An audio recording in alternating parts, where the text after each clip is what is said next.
Semoga selawat kita malam hari ini menambah keberkahan di dunia wal akhirah. Amin ya rabbal alamin. Dan kita semua kelak akan mendapat syafaat Nabi Muhammad Sallallahu Alaihi Wasallam. Dan pada malam hari ini saatnya kita berwisata hati, mendengarkan dan menyimak tausiah yang nanti akan diakhiri dengan doa bersama Al-Mukarram Gus Miftah. Kami persilahkan.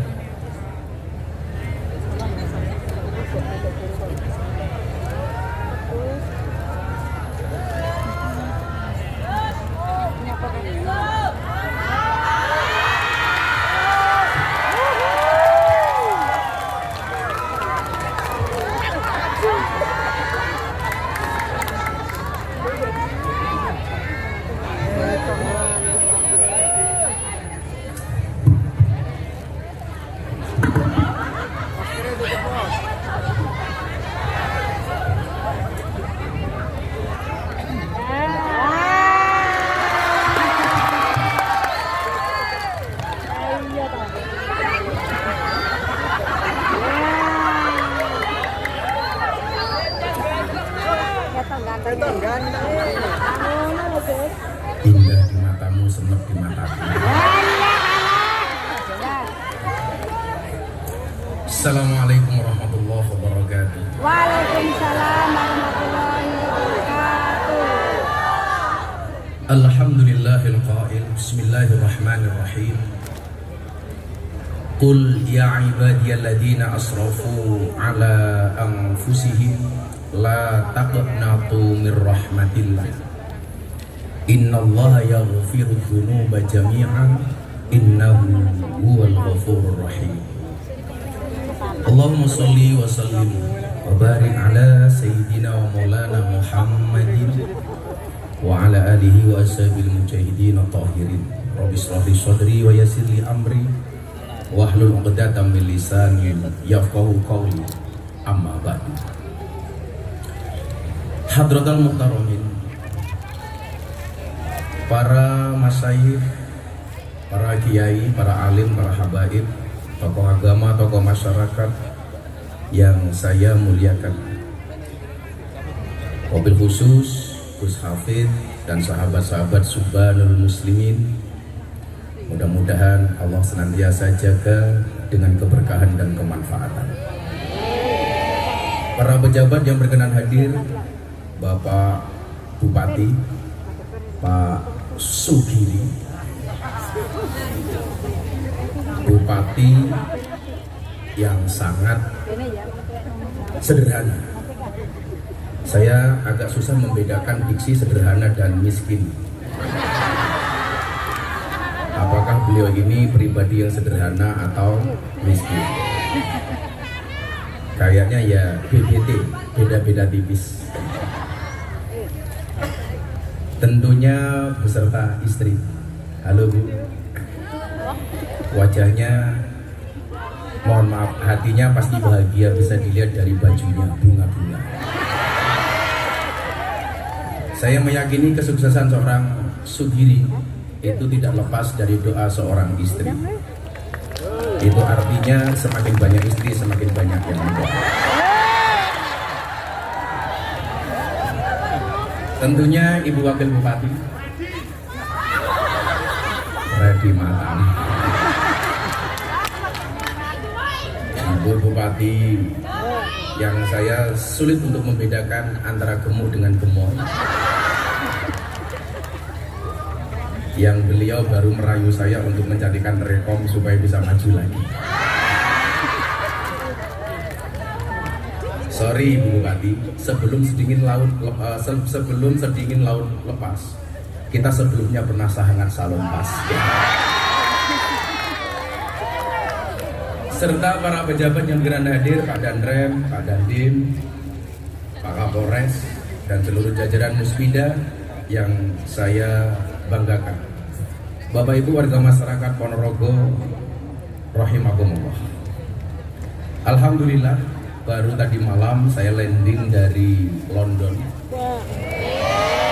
Saya ada ngaji dengan Muslim London sekaligus nonton final champion antara Dortmund dengan Madrid Dan alhamdulillah Madrid menang dengan skor 0-2. Berapa skornya? 0-2. Bukan 2-0, 0-2. Gini rasa guyu-guyu. Ini calonmu beda. Tapi alhamdulillah malam hari ini saya nggak kenal kata jet lag. Kalau dulu orang bepergian apalagi naik pesawat selama 16 jam, Jakarta Dubai 8 jam, Dubai London 8 jam, masih tambah Jakarta Jogja. Walaupun di tempat yang sangat tinggi, alhamdulillah saya tidak kenal dengan jet lag. Saya meyakini diperhatikan tinggi banget. Kirain Monas Jakarta, ternyata tembok antara kita. Maka saya bersyukur malam hari ini, begitu saya melihat poster, judulnya keren, Tobat Geden. Sholawat. Yang nggak enak itu begini, sholawat keren itu pasti identiknya dengan Gus Asmi, dengan Gus Hafid. Begitu ngomong tobat itu mesti kaitannya dengan maksiat, mesti kaitannya dengan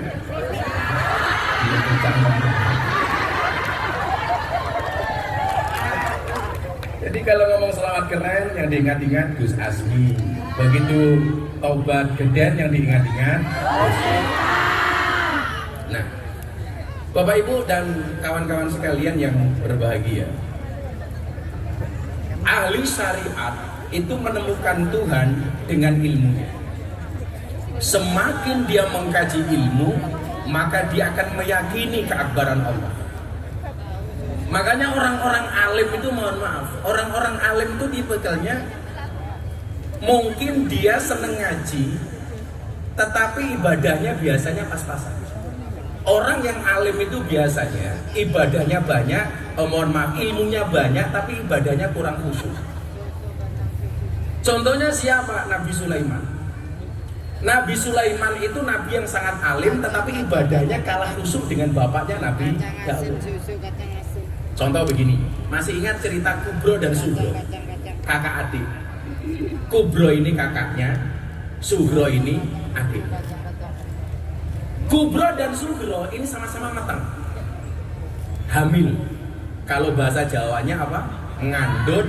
Bahasa lebih halusnya apa? Anggarep beni. Kalau anggarep sari itu men, anggarep beni itu matang. Saya itu kalau ngomong halus, Pak Giri kalah sama saya. Cuman kalau saya ngomong halus, orang Ponorogo malah kaget loh. Miftah cangkemnya kesambet boy. Jadi meteng itu bahasa Jawanya ngandut, yang lebih halus namanya anggarep beni. Kalau menstruasi itu anggar sari. Menstruasi ya, bukan mencret-mencret. Dua-duanya ini hamil. 9 bulan kemudian melahirkan. Oh, ini ada pemirsa BTV. Jadi Pak Giri, alhamdulillah acara malam hari disiarkan oleh BTV dengan acara Jalan Dakwah Gus Miftah.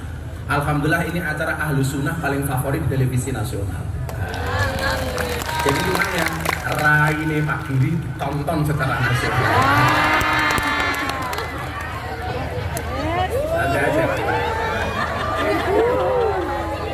Jadi kalau Pak Giri ngundang saya ngaji itu undang-undangnya ngamplopi tipis orang apa-apa, yang penting iso ngonek-ngoneknya sak mudari.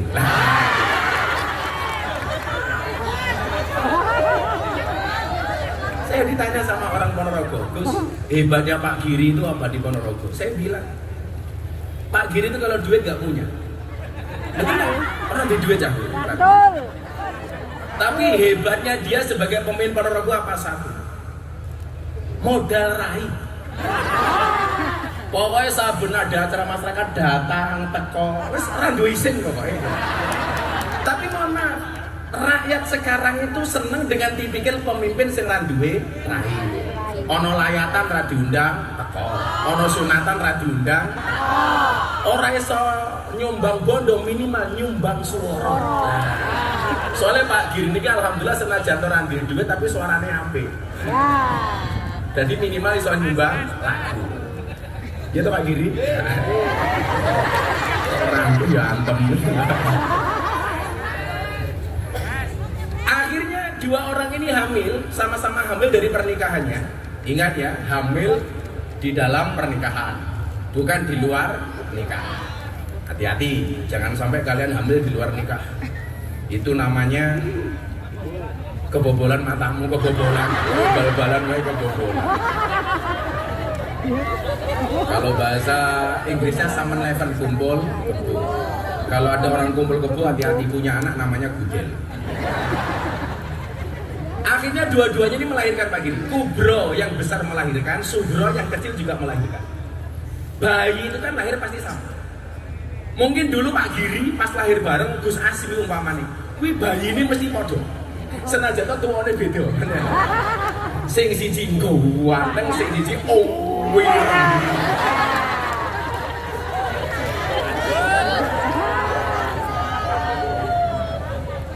Jadi belajar dari pengalaman Pak Prabowo terpilih jadi presiden itu karena sering didolimi. Nah, makanya kalau Pak Giri pengen jadi bupati lagi maka harus siap-siap didolimi. Kira-kira begitu Pak Giri.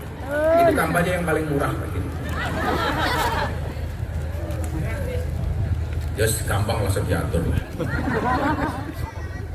Cuman saya itu agak terganggu dengan Tegal Sari itu tahun ini nggak ada haul.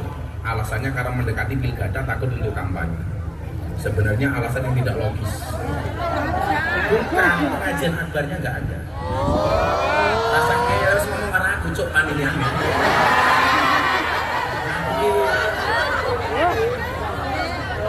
Pengajian tutupannya itu tidak ada. Cuma diganti sholawatan.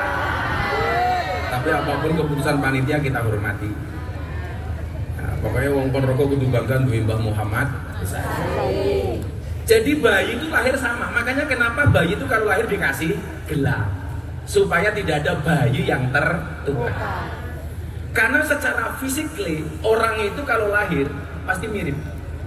Gak usah kembar, orang lain saja itu bisa mirip. Dikasih gelang. Singkat cerita, dua orang ini Kubro dan Sugro sama-sama pergi ke hutan. Salah satu bayi di antara keduanya dimakan harimau. Akhirnya bayinya tinggal satu. Bayinya tinggal satu. Begitu bayi tinggal satu, muncul konflik. Konfliknya apa? Perebutan bayi. Kubro mengakui bayi itu adalah anaknya. Sugro juga mengakui bahwa bayi itu adalah anaknya. Geger gede. Rebutan.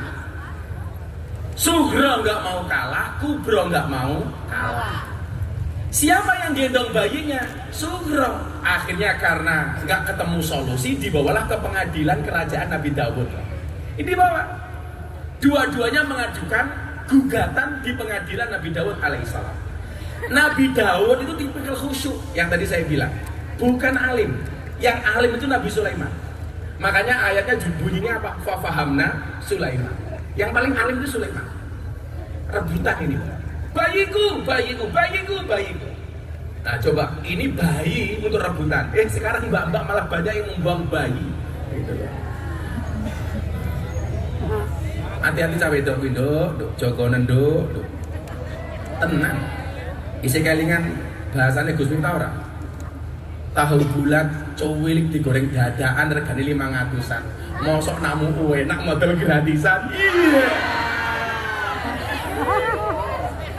Karena aku jadi ingin. Gak apa-apa lah. Lupakan masalah hari ini. Kenapa? Karena esok masih ada masalah lain. Akhirnya Nabi Dawud bertanya, ini nanya siapa? Kubro jawab, anakku. Ini anaknya siapa? Sugro menjawab, anakku.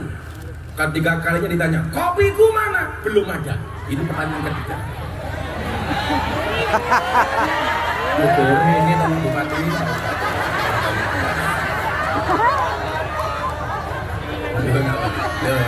Ini baru bupati pelayan rakyat.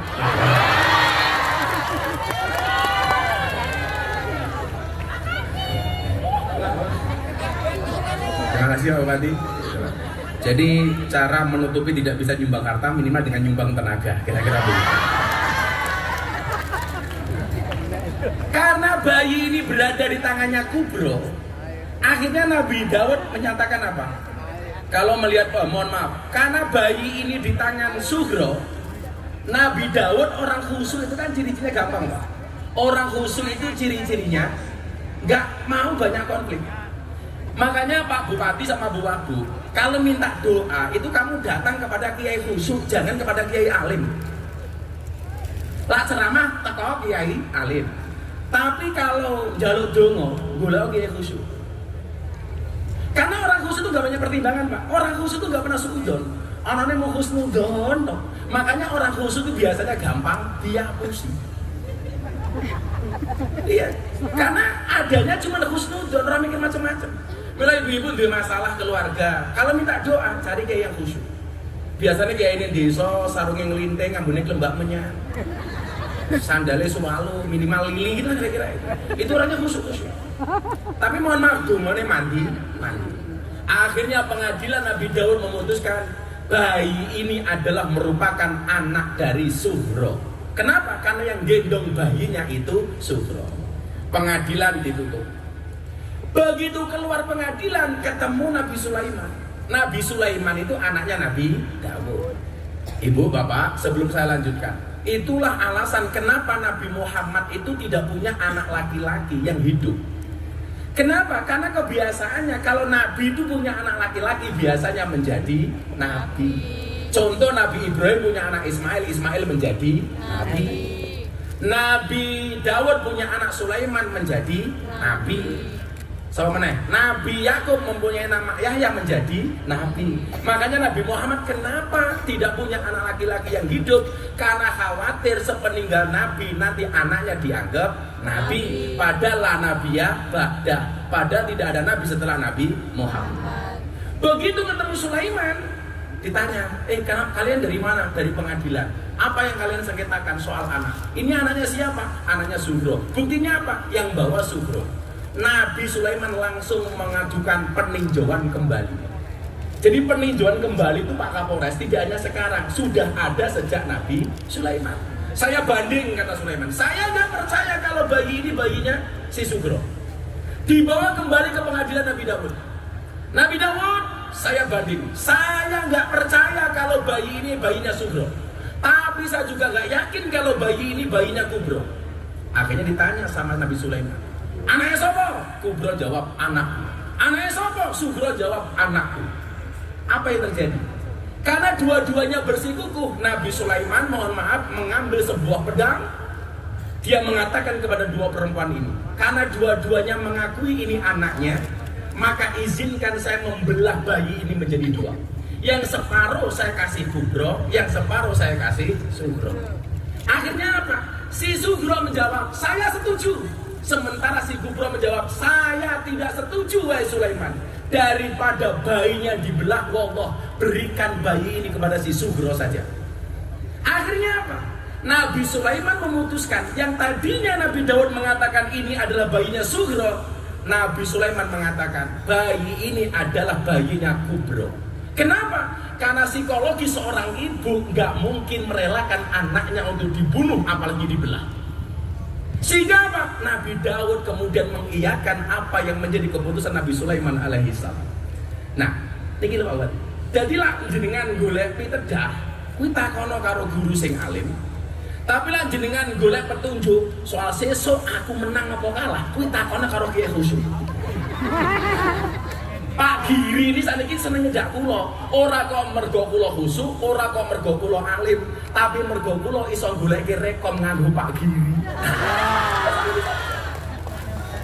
Dan siji iso gratisan danco.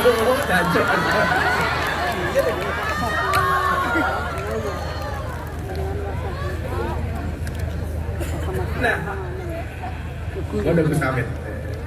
Lah sekolah dinyang ora apa-apa lah, sebenarnya suban lunas lah. Nah, suban berayati umur ke dinyangan mesake. Suban santai wae lho, gua tak tambahin deh. Soge, kan aku AKBP. Aku kiainya Bapak Prabowo.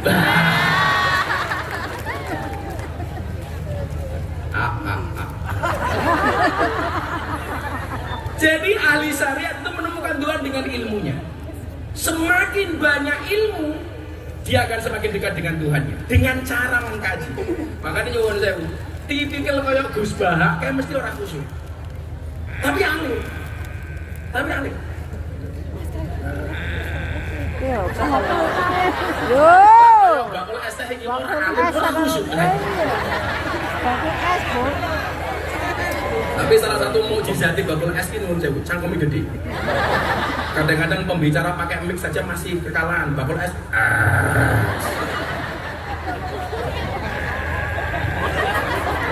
Gue es laris,